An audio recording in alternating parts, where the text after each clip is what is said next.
From Millsaps College, a friend of IID who always has something interesting to tell us about, Associate Professor in the Department of Religious Studies, Dr. James Bowley.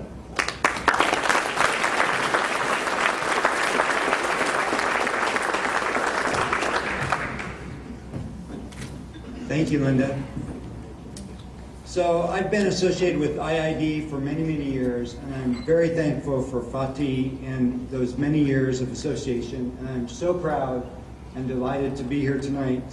I was asked to speak a little bit about Fethullah Gulen, and I'm very delighted to do so because in my own life and in my own teaching, he and his writings have made a definite impact and have made an impact for my students as well. So, as all professors have to do, we have to have at least 3 points, right? So I have 3 points tonight, and that's just to let you know when I'm about to be done. So the first point is, I think we are long past the time where those of us who may not be Muslims need to teach the world that the stereotype of Muslims as violent people is long past, gone, and stupid. Okay? We need to start scoffing at this idea.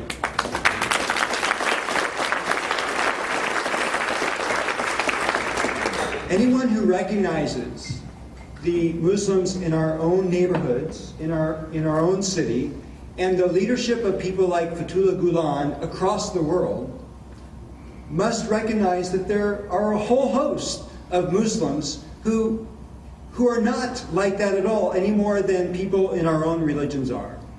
And it is long time to pass where those of us who are Muslim who feel defensive about this issue need help from those of us who are their neighbors.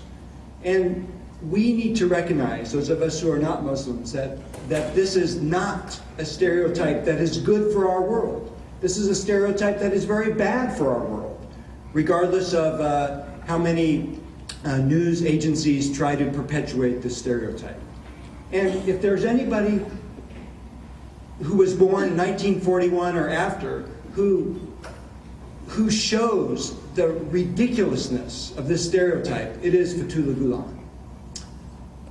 I would ask you to read some books, I would ask you to go online, I would ask you to do any research on this man, and you will see how much he has done for our world. There's just like we heard before, Dr. Martin Luther King, Montessori, Gandhi, there are not many people who have done more work for the sake of education and understanding and harmony than Fethullah Gulen.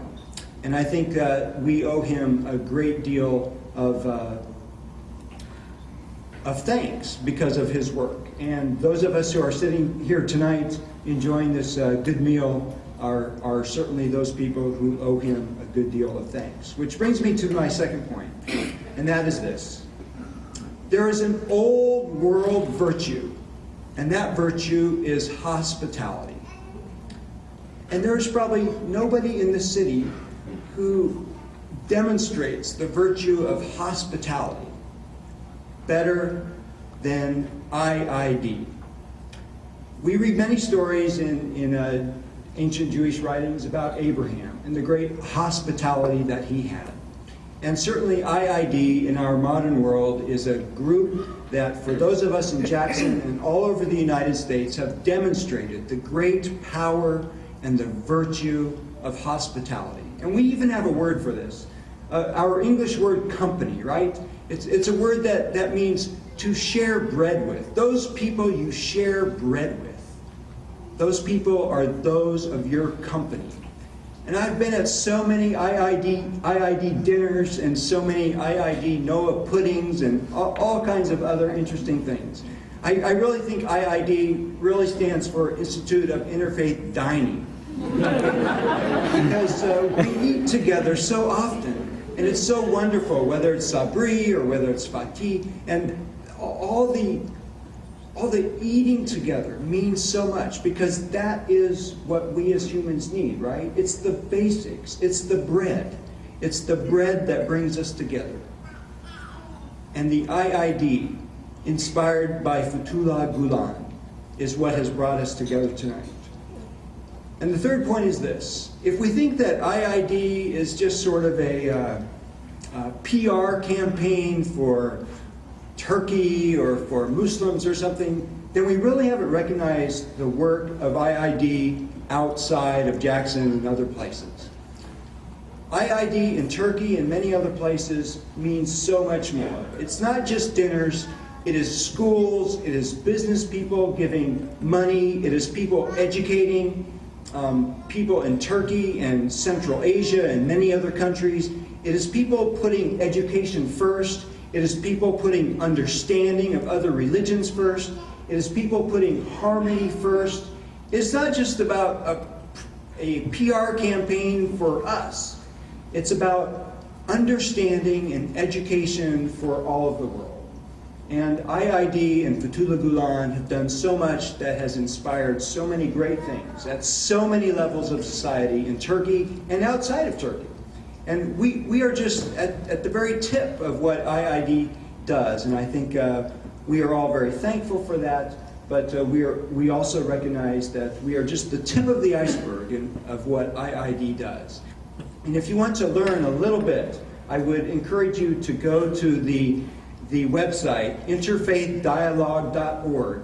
And on that website, you can learn about Buddhism, you can learn about Hinduism, you can learn about Judaism, and of course you can learn about Islam as well. And you can learn about all the great work of IID and all the wonderful things that they have done and all the wonderful things that Fethullah Gulen has inspired through his work, through his work that has been a lifetime achievement. And I can't imagine how much energy this man must have. But we sit here tonight in appreciation, and I thank you all for coming, and I thank IID for allowing me to be here tonight. Thank you.